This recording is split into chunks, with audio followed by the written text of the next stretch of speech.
Queridos amigos, que a paz de Jesus esteja com todos.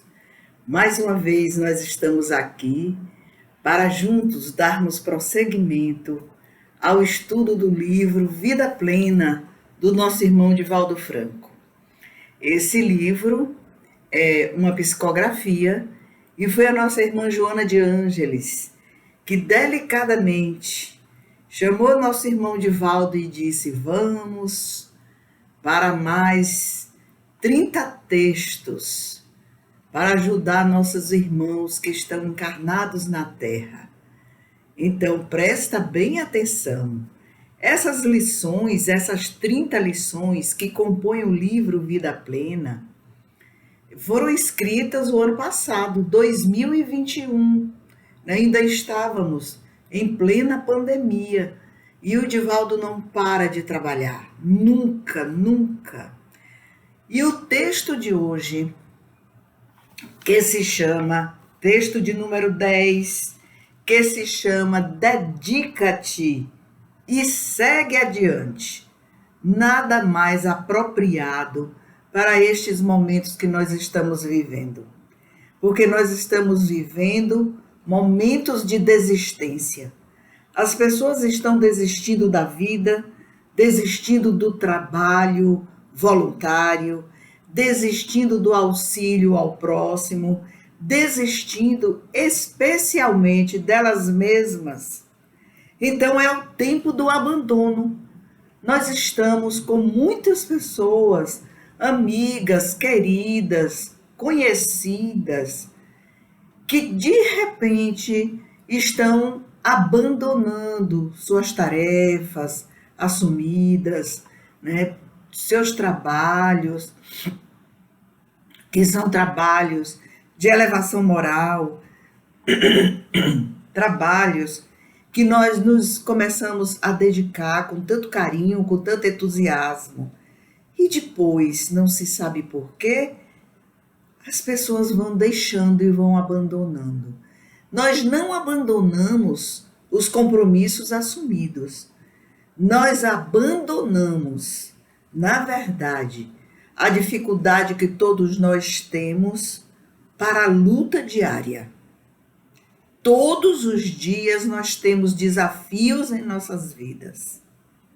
E talvez com medo, cansaço, preguiça, vai dizer nossa irmã Joana de Ângeles, nós vamos abandonando tudo. E então ela escreve esse capítulo 10, mostrando as várias facetas nas quais nós nos vemos enrolados e vamos atender, não a voz de Jesus, nós atendemos a voz sutil daqueles que querem cortar a nossa caminhada, a nossa jornada para o bem, para o crescimento moral, para o autodescobrimento, para o mergulho em nós mesmos, porque de repente todos abandonam o que estão fazendo, e é uma grande quantidade de pessoas, e vão em busca de quimeras. Joana diz que a inutilidade hoje, ela tem uma atração tão grande e nós corremos atrás. O nosso irmão Manuel Filomeno de Miranda, espírito amigo, que também se comunica através do nosso irmão Divaldo Pereira Franco, tem nos chamado continuadamente a atenção. Nós estamos vivendo em tempos difíceis e a gente tem ensinado para vocês que o nosso irmão Manuel Filomeno de Miranda, ele mostra como é a nossa chegada no mundo espiritual. Depois que nós deixamos o corpo biológico, chegamos ao mundo espiritual atônitos. Em nossas mãos não existe nada, né? Porque tudo aquilo que estávamos construindo, nós destruímos com a negação, com a desistência. Então, meus queridos amigos, essa lição é uma lição para ouvirmos na alma, para refletirmos diariamente. Será que eu estou nesse lugar da desistência? Será que eu faço parte e engrosso essa fileira que ouve a voz sutil das sombras que querem me desviar do caminho? Será que eu fui atraído ou estou sendo atraído pelo canto da sereia?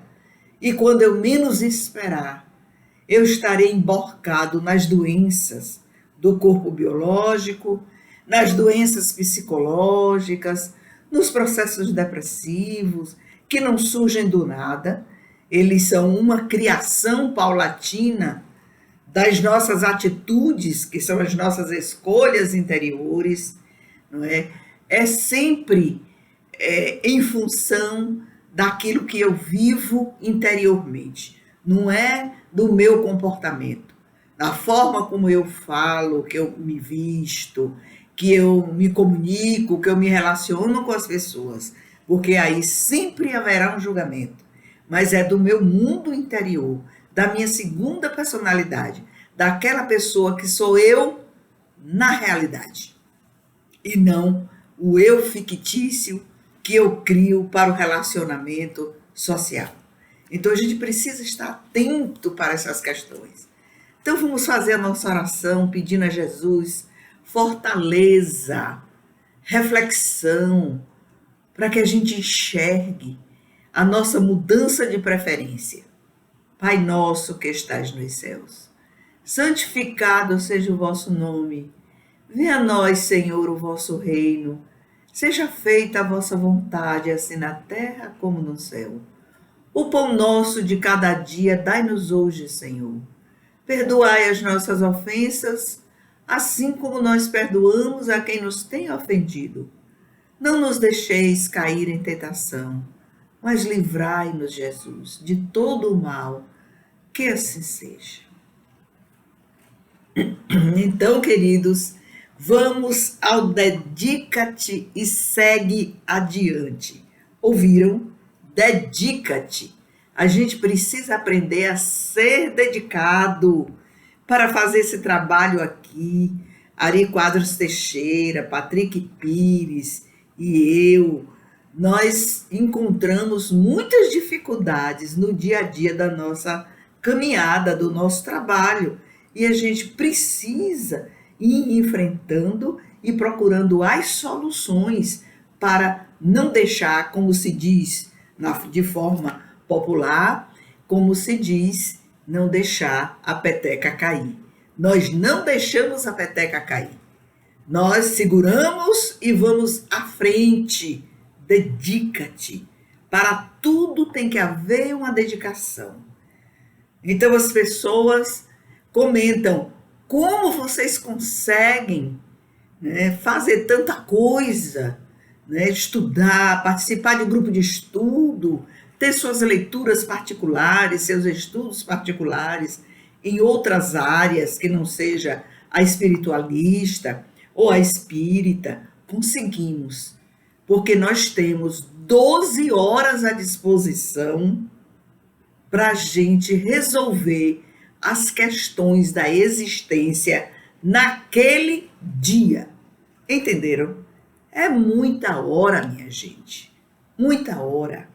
Então a gente tem que dividir o tempo entre estudar, dar conta das suas tarefas, seus deveres primordiais, porque todos nós temos e vivemos numa circunstância em que assumimos deveres primordiais. Então, nós damos conta disso tudo, programamos, planejamos, reprogramamos, replanejamos e vamos deslindando tudo aquilo que a gente vai assumindo.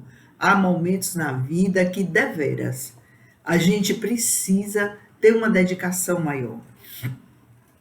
São momentos mais graves, né? Quando surge uma doença muito grave na família, que nós precisamos de um tempo de dedicação maior, mas isso não impede, né, de assistirmos às milhares de palestras que estão aí, né, à disposição. A tecnologia é nosso grande professor, só que nós precisamos aprender a escolher o que é que nós queremos consumir Porque se vamos consumir dentro desse mundo da mídia o que é que nós vamos, o que é importante para o nosso crescimento ético, nosso crescimento moral, nosso crescimento espiritual, é uma boa escolha.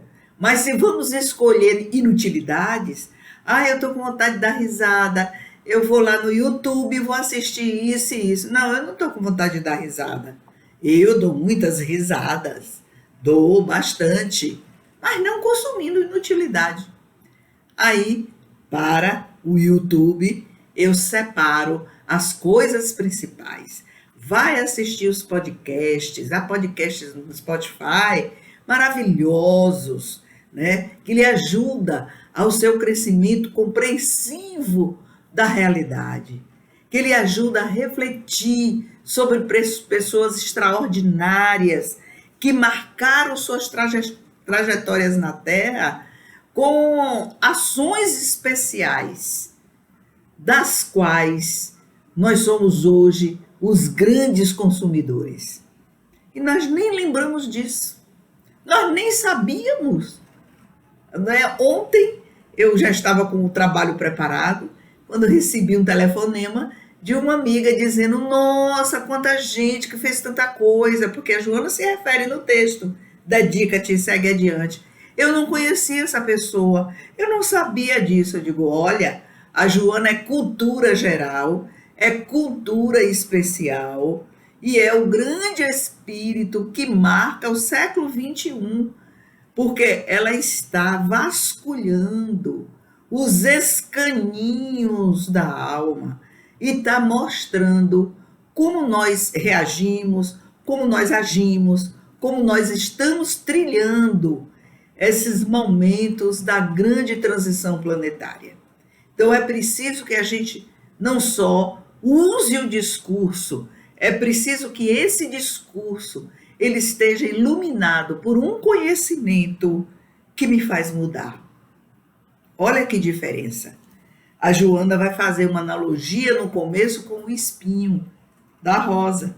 Ela vai mostrar que esses espinhos eles são necessários e constituem uma barreira de impedimento para que a gente não destrua os espinhos da rosa, para que a gente possa sentir de longe o aroma da rosa. Olha que figura! A princípio a gente pode dizer, mas que coisa! Ela pegou uma analogia com uma rosa e vai dizer que o espinho é, na verdade, qual é o papel desse espinho para essa rosa? O papel, ela vai dizer que é um papel de protetor, de proteção. Se nós formos pensar que a rosa é cada um de nós, então nós precisamos também de um espinho protetor. Quando a gente vai estudar um texto, a primeira coisa que a gente precisa prestar atenção é o título. Olha o que ela diz: dedica-te e segue adiante. E vamos ver a introdução. Como é que essa grande lição está sendo introduzida? Joana introduz o texto nesta tese, dedica-te e segue adiante, utilizando essa figura do espinho como uma capa que protege. Olha, até onde ela vai com essa figura metafórica? Esse espinho como papel de capa protetor, não é? Aí ela diz o seguinte: não poucas vezes, porém, é amaldiçoado, a gente amaldiçoa o espinho para que ele, sem que ele mude de objetivo por alguém que nele se feriu. Olha que profundidade. Eu levei um dia inteiro só nessa frase, só amadurecendo a ideia, nem li o resto do texto. Eu falei, eu não vou ler, eu quero descobrir, dentro das minhas limitações, esse papel de protetor do espinho. Qual é o significado do espinho? Porque ela vai dizer que as pessoas que se ferem tentando segurar a rosa, tentando sentir o aroma ou tentando machucar a rosa, arrancar as pétalas, né? Ou mesmo arrancar a rosa inteira do talo, a gente precisa lembrar que o espinho não muda de lugar. Mais tarde ela vai mostrar quem é essa rosa e quem são os espinhos. Aí ela vai dizer: assim também ocorre nas existências humanas. Olha a comparação. Então a gente precisa entender esse primeiro parágrafo, amadurecer, ter ele claro, não é, na nossa mente, para que a gente reflita, porque ela faz a comparação com as existências humanas. Que existências são essas? Todas as nossas existências, a partir do princípio reencarnatório. E especificamente essa existência de agora, que a Joana de Ângeles tem batido muito, cuide da sua existência de agora. Muitos espinhos que estão aí atravancando a sua vida, experiências dolorosas que nós estamos vivendo, eles foram plantados na rosa que somos nós, espírito imortal, em outras existências. Ou eles cresceram nesta própria existência. Cuidado para que a gente não crie novos espinhos. Os que estão aí bastam. Embora ele seja e tenha esse papel de protetor. A nossa irmã Joana vai dizer o seguinte: não adianta procurar essa felicidade plena, porque o livro tem o título Vida Plena. A vida plena é a vida que ocorre com suas dificuldades, com seus milhares de espinhos. Quantas vezes a gente vai andando por um lugar, dirigindo um carro, e aí algum fato ocorre. O que é que a gente diz na linguagem popular? Foi um livramento. Olha, a capa protetora do espinho, que me impediu de fazer isso, que me impediu de passar por determinado lugar, que me impediu de escutar aquele conselho macabro de um amigo que ia me levar por caminhos tortuosos de sofrimento. Graças a Deus que eu me livrei. Foi um livramento. A pessoa tal, fulano de tal ou tal, ter atravessado o meu caminho e aberto os meus olhos, né, para o mergulho que eu ia dar por uma vereda enlameada. A gente diz isso todos os dias, eu ouço diuturnamente, foi um livramento.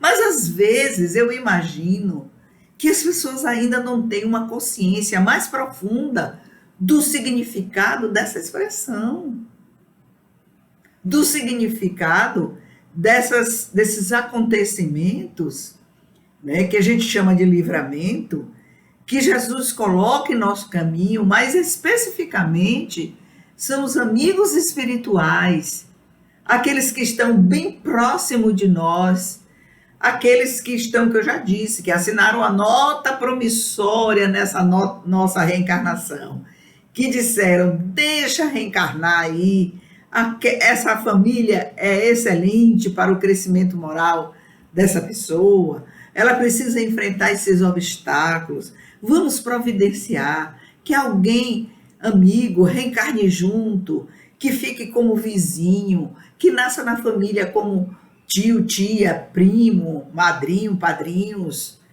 Olha só como a espiritualidade nos cerca de benesses para que eles funcionem como um espinho, como uma capa protetora no seu caminho. Olha que fantástico. Uma capa protetora. Estão ali para lhe aconselhar, para fazer você refletir, de modo que você, quem sabe, ouvindo aquela luzinha de longe, você não aprenda a refletir sobre as ações que você está querendo deflagrar, né? Sobre os caminhos que você está querendo trilhar. Então, um amigo verdadeiro é essa capa protetora. Funciona como esse espinho. A gente quer muito fazer uma coisa e vai se aconselhar com um amigo ou amiga, e ela então ele mostra, inspirados pela espiritualidade, os entraves que poderão acontecer. E aí vem a perguntinha: e você está pronto para enfrentar isso, isso, isso e isso? E então a gente vai acordando e vai refletindo, não vai decidir no impulso, não vai decidir sem uma reflexão mais profunda, se realmente está preparado para aquele trabalho, para aquela viagem, para aquele relacionamento que já se estão percebendo pessoas outras que tem um quê de abusividade. É um relacionamento abusivo e aí você não enxerga porque está apaixonado, né? Os apaixonados, eles têm uma capa de luz na visão, ficam cegas, não pensam. O pensamento é só para uma coisa, que é a grande necessidade da Terra, que é essa necessidade de ser amado. Então, meus queridos, é preciso muito cuidado. A Joana diz que a gente precisa também ter cuidado com os espinhos perversos. Espinhos perversos. Ela faz a diferença entre dois tipos de espinhos. O espinho que fere tem o papel de protetor da área em que se encontra. De igual maneira, ela vai dizer que existe aqueles indivíduos que, não podendo competir com você, eles te ferem.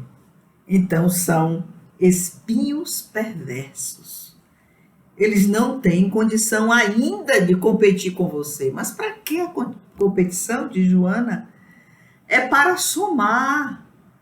Às vezes a gente admira muito uma pessoa, mas a Joana tem nos ensinado que a admiração, entre a admiração e a inveja, não existe um limite claro. A admiração vai se tornando inveja. E aí, quando ela começa a se tornar inveja, o sinal que a gente precisa aprender a enxergar é quando a gente começa a julgar o outro. E aí a gente vai julgando mal, a gente vai apontando diversas situações que o outro está. E ela vai dizer também que esses amigos falsos, né, que se imiscuem em nossa vida, eles não estão ali como amigos. Eles vêm para colher em nossa intimidade. Como é que nós falamos, como vivemos na intimidade da nossa família, para depois saírem enegrecendo a nossa vida. E aí, do alto da perversidade deles, eles dizem: olha, eu convivo com essa família, quem sabe de tudo sou eu.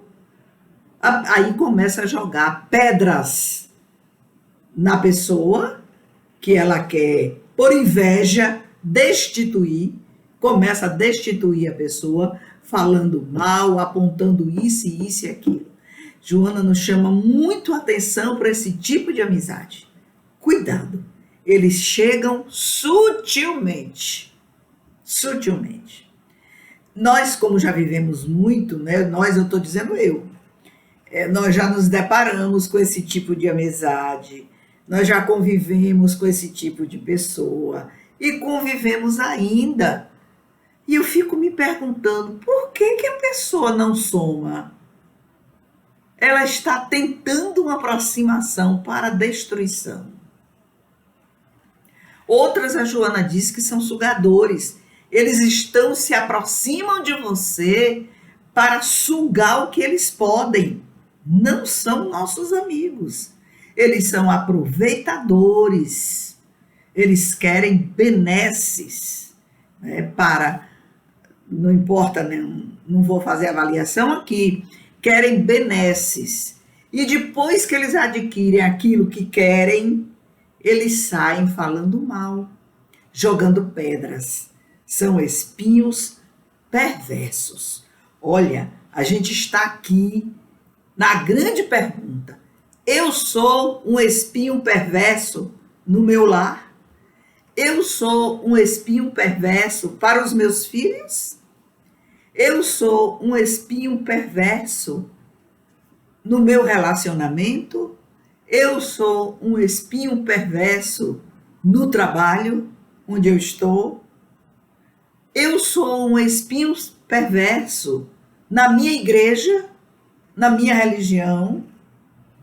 Eu vou falar igreja no sentido de religiosidade, né? Porque todos nós temos Deus como nosso grande condutor, temos Jesus como nosso mestre e amigo, e o livro onde nós vamos colher as informações que vão nos ajudar nessa caminhada ético-moral é a Bíblia.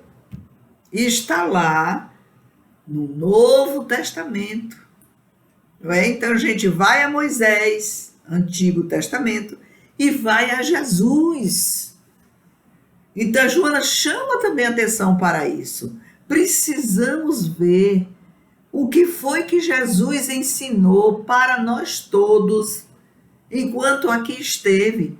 Mas onde eu vou encontrar isso? Vai encontrar no Novo Testamento. Nós vamos encontrar também, além dos 4 evangelistas, Atos dos Apóstolos. Nós vamos estudar vagarosamente as cartas de Paulo, de Tarso, que estava conectado com as ideias do mestre e funcionava ali como orientador das várias comunidades fundadas por ele. E ele então era aquele guia que conseguiu, porque era muito inteligente, muito dedicado, ele conseguiu adentrar o pensamento de Jesus de Nazaré. E chegou à condição de poder orientar as inúmeras comunidades que estavam fundadas e foram fundadas no Oriente para o despertamento do povo, para a ideia cristã do ama ao próximo como a ti mesmo. A nossa irmã Joana diz o seguinte: acusam-te nessas pessoas por esta ou aquela postura ou ação que lhes são familiares, porque eles se miscuem e atiram-te pedras para ferir-te.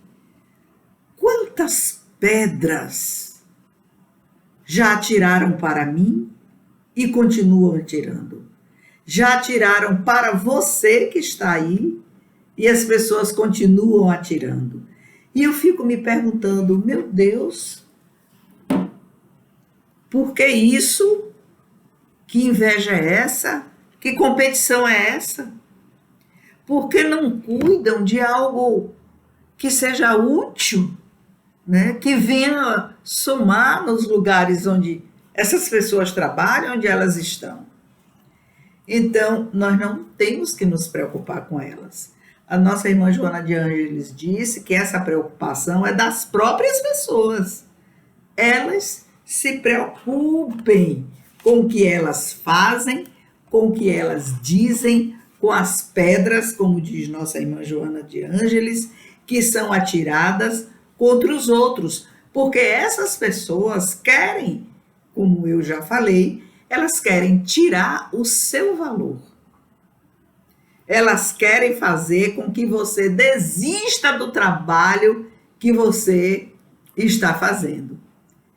Eu recordo de uma senhorinha, não frequentava o grupo espírita Casa de Guará.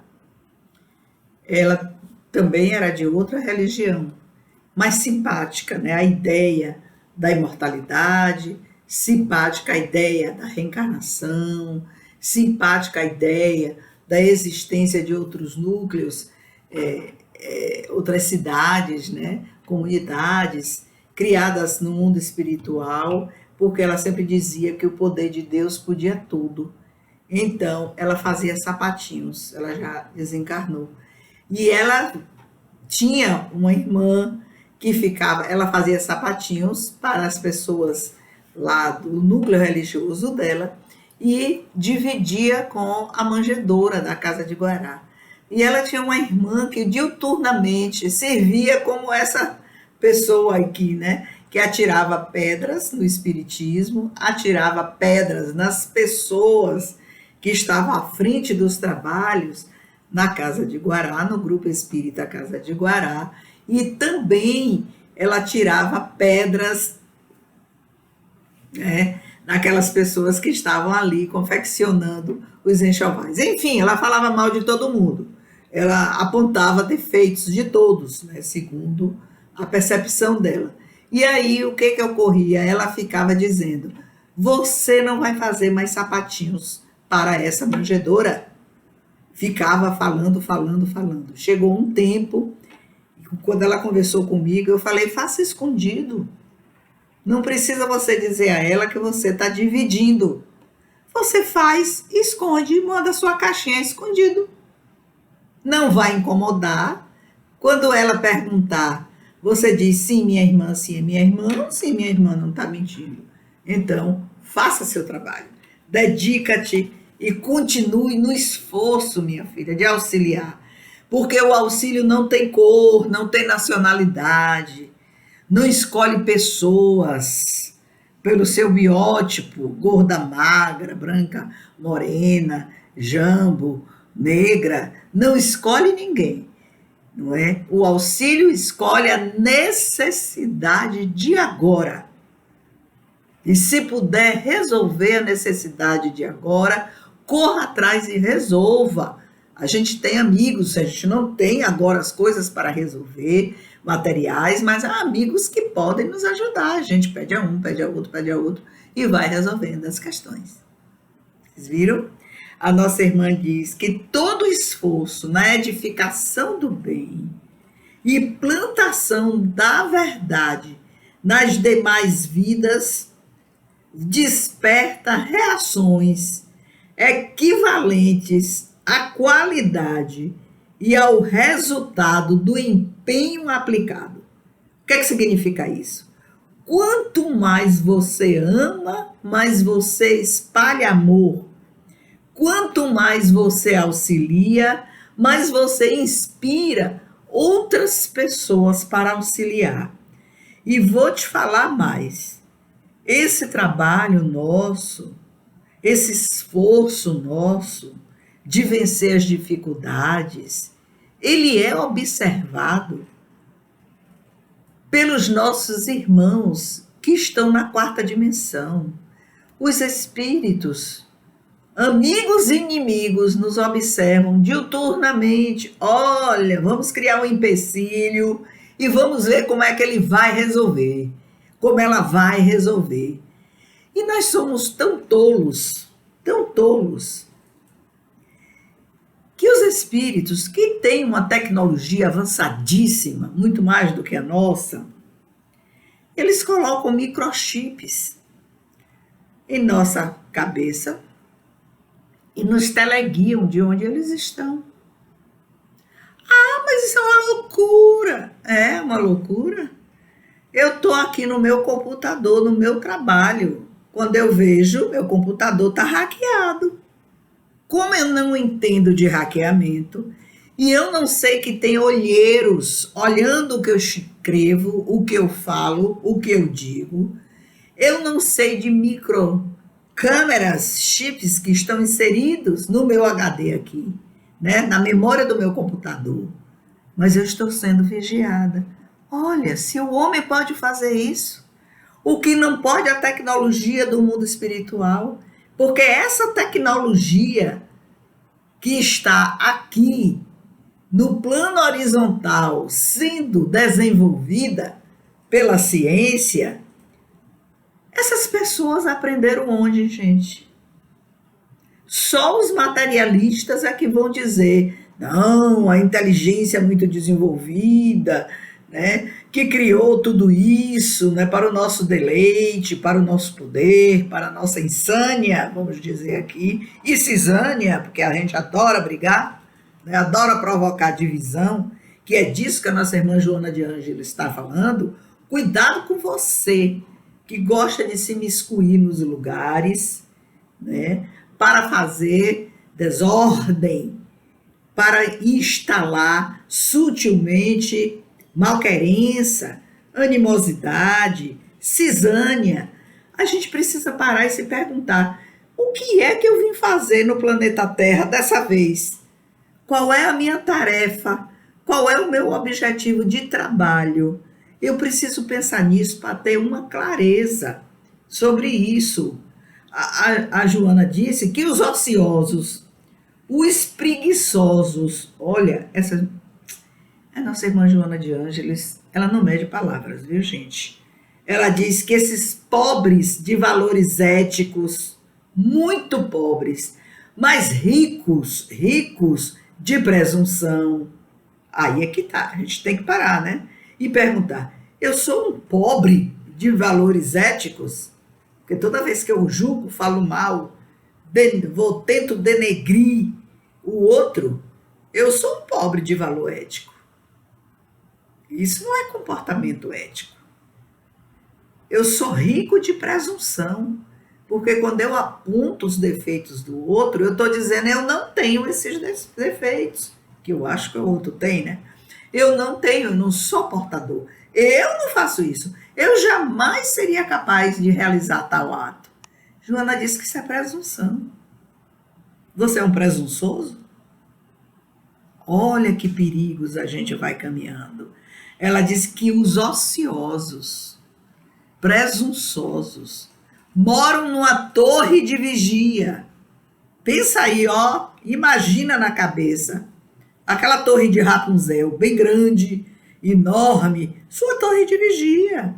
Então você está onde? Naquela torre maior do mundo lá em Dubai? Não é? No topo daquela torre, vigiando tudo. Ocioso, preguiçoso. A Joana chama de tudo isso pobre de valor ético.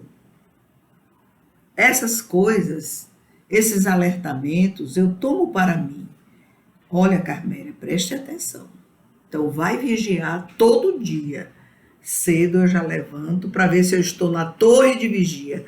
Vamos quebrando os andares da nossa torre de vigia, até a gente aportar a terra. Põe os pés no chão.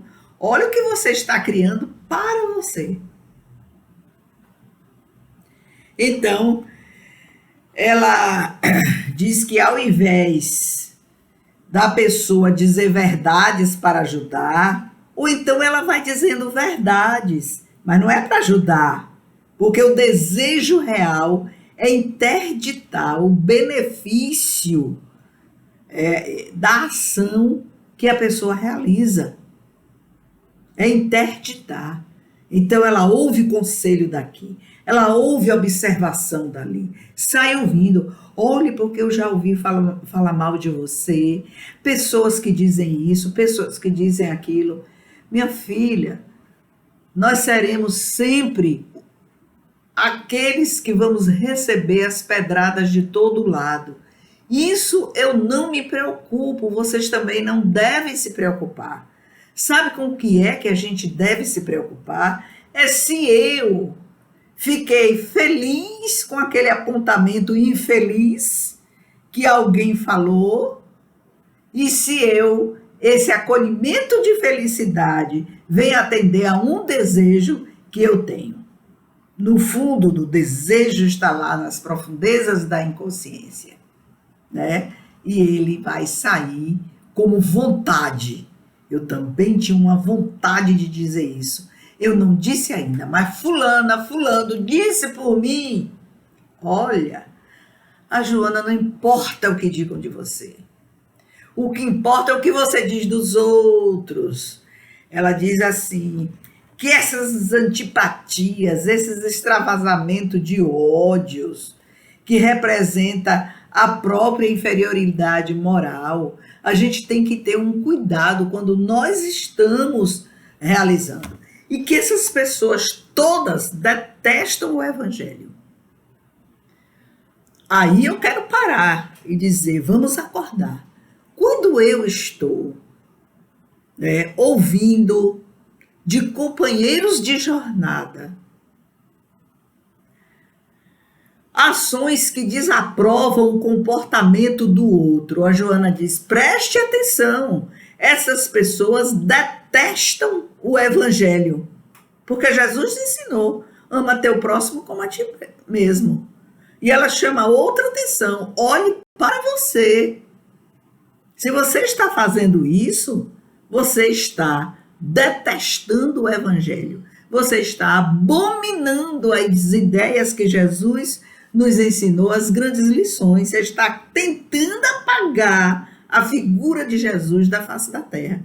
Você está engrossando, os seguidores daqueles grupos espirituais dizimadores da ideia de Jesus da face do planeta Terra. Olhe a profundidade disso. Olha, a Joana diz que a gente precisa ter cuidado para não entrarmos numa embarcação sem rumo, andando em águas revoltas. É a segunda figura que ela utiliza aqui. A primeira do espinho. A segunda, você não ser o espinho perverso. A segunda, se você está dentro de um barco, nadando em águas revoltas, sem rumo, sem destino. Mas o que é mesmo que você quer da existência? Você quer o quê? Tá vendo? Ela disse o seguinte, ela conta uma fábulazinha para nos ajudar, porque essa lição é rica de história. Ela conta a fábula de Andrócles, que foi um escravo, Era escravo de um ex-cônsul romano. Vocês podem procurar aí no Google, em literaturas mais antigas. E Andrócles, ele era muito inteligente e ele, por alguma razão qualquer, que eu não recordo agora, esse seu senhor, que foi um ex-cônsul romano, imagina o tamanho da soberba que esse homem não era portador, pegou Andrócles e jogou numa furna, numa cova lá. E Andrócles, quando abriu os olhos, estava um leão ferido lá dentro. O que ele fez?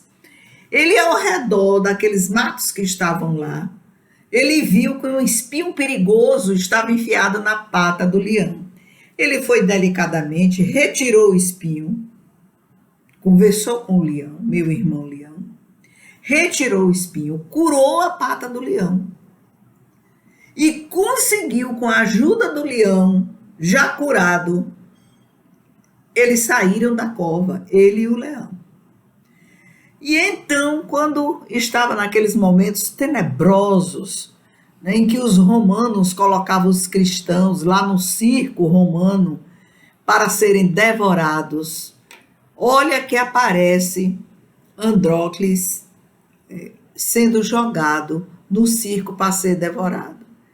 Quando abriram aquele portão de ferro, que os leões saíram para devorar as pessoas, um leão parou junto de Andrócles, lambeu as suas pernas e deitou-se junto dele, impedindo que os outros leões devorassem ele. Isso intrigou o Império Romano da época. E a história de Andrócles foi registrada. Foi algo inusitado. O que aconteceu? Era o mesmo leão que estava na cova. Qual é o significado disso? É dando que se recebe. Um bem que você faz nunca fica perdido.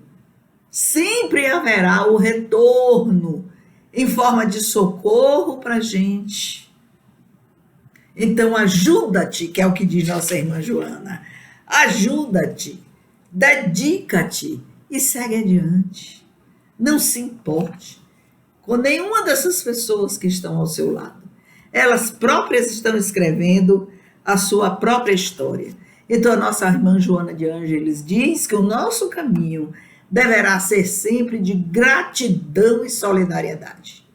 Agradeça por tudo, seja solidário com a dor, seja solidário com a alegria verdadeira, genuína, com a felicidade dos outros, o que você puder fazer para resolver pequenas questões, mas que são grandes para as pessoas que estão vivendo a necessidade, faça, resolva, peça, enxergue, veja, tenha sensibilidade da necessidade do outro.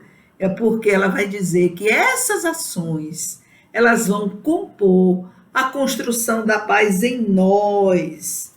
E que essa demanda de natureza, essa guerra, né, entre a natureza animal do homem e a construção da natureza espiritual, é nossa caminhada. Nossa caminhada. Aí ela vai lembrar de Pierre Paul Broca, né, que descobriu o centro da fala, se ele não fosse persistente nas suas pesquisas, porque ele foi ridicularizado por muita gente, amigos seus, médicos, pesquisadores, cientistas da sua época. Vai lembrar do químico francês Louis Pasteur, né, aquele dos bichinhos, né, voadores, chamado o pai da microbiologia, Louis Pasteur, do século XIX, né, minha gente? Agora, século XIX, está aqui no século XXI. Lembra de Inácio Semmelweis? O Semmelweis é aquele que dizia para os médicos, lavem as mãos, porque ele começou a observar. Olha que fantástico. O sujeito recebe no mundo espiritual, se prepara, recebe no mundo espiritual um objetivo. Olha, você vai nascer para ensinar essas criaturas a lavarem as mãos. Olha o que eles fazem com as mãos. Na época, as pessoas não lavavam as mãos. A Idade Média toda é pontuada por isso. Comiam, pegavam as comidas com as mãos, não lavavam, põem as mãos em todos os lugares. Hoje nós estamos vivendo a época da pandemia do Covid e olha o chamamento de atenção, lave as suas mãos. As crianças, desde pequenininhas, nós precisamos ensinar a lavar as mãos, lava suas mãozinhas de todas as formas, todos os jeitos. Quem ensinou isso? Quem ensinou que lavar as mãos previne doença? Pronto, esse rapaz maravilhoso chamado Inácio Semmelweis. A Joana traz ele, né, aqui. Mas olha, ele sofreu horrores até que os médicos aprenderam a lavar as mãos.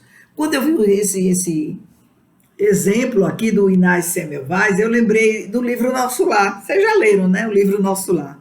E vocês sabem que o governador do livro Nosso Lar, ele precisava modificar a alimentação da cidade, de mais de 1 milhão de pessoas, naquela época. Agora, não sei se Nosso Lar cresceu mais, se continua a mesma quantidade, né, de pessoas transitando por ali, mais de 1 milhão. Então, uma cidade considerável.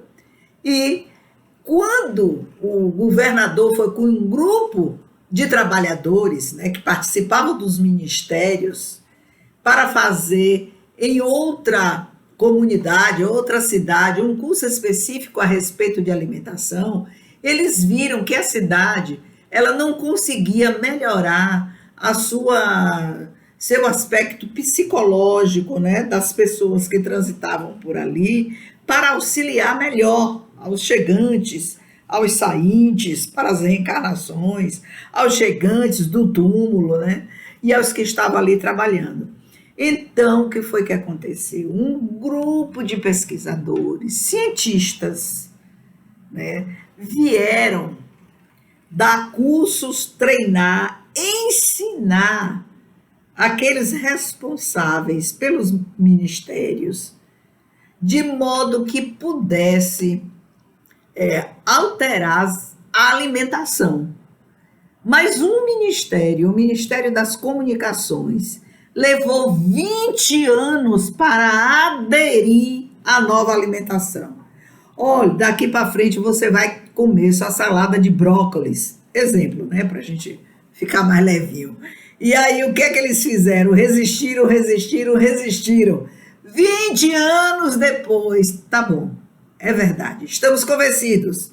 Salada de brócolis vai aumentar a minha percepção, então vamos começar a comer. Essa resistência, a Joana diz, que o Inácio Semmelweis, para dizer aos médicos, lavem as mãos, levou anos, gente, dezenas de anos, até o pessoal da saúde humana, que não foram só os médicos, aprendessem que lavar as mãos era uma necessidade, até que provassem que as nossas mãos, elas são locais onde os micróbios, os infinitamente pequenos, e aí vem Louis Pasteur, né, o pai da microbiologia, para nos dizer, estão aí no seu corpo inteiro, tem que tomar banho, tem que lavar as mãos muitas vezes durante o dia.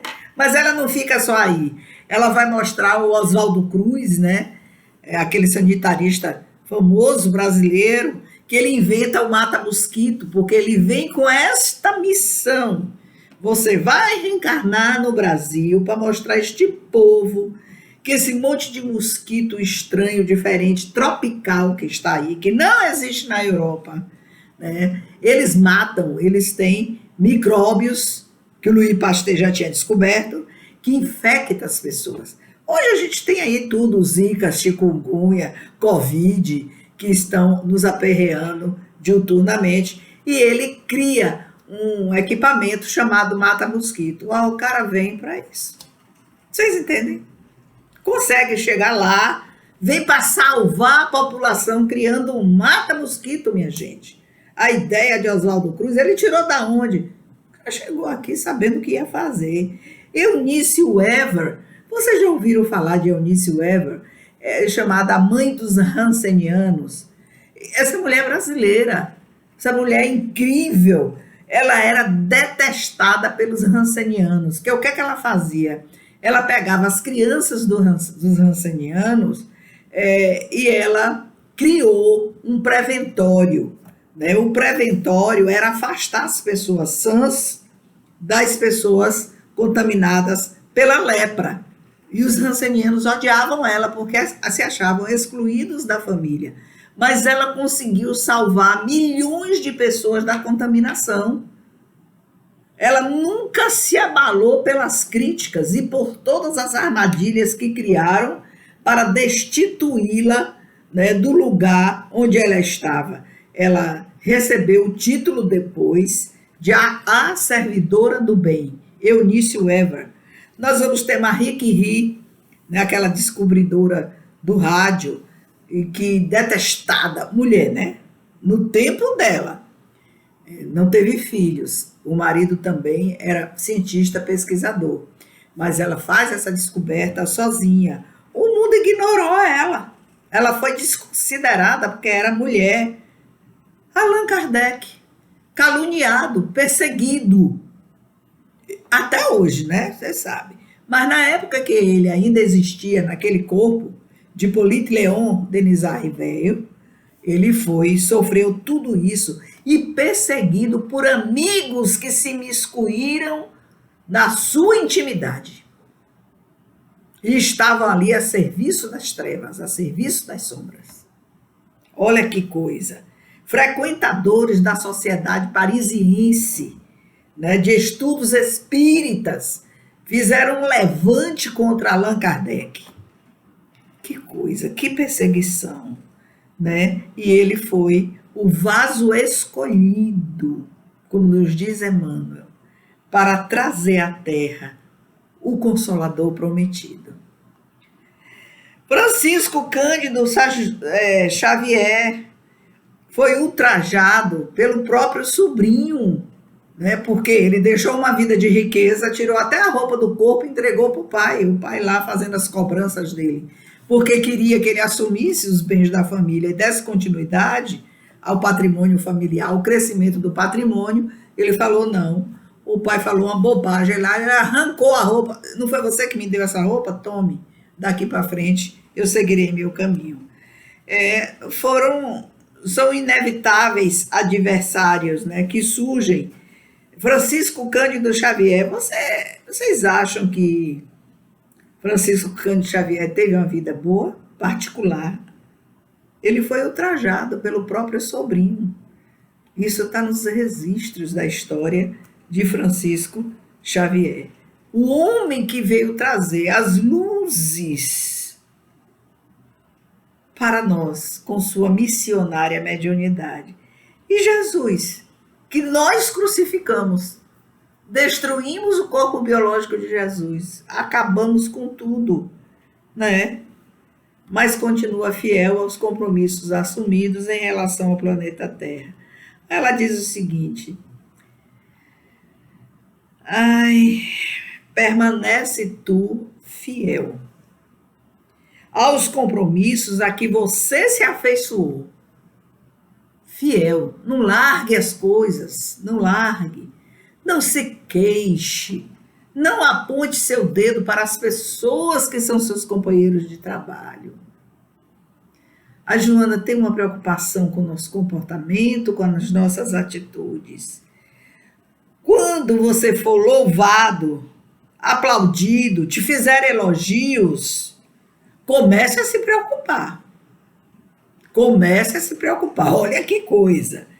Tenta descobrir onde é que você está falhando.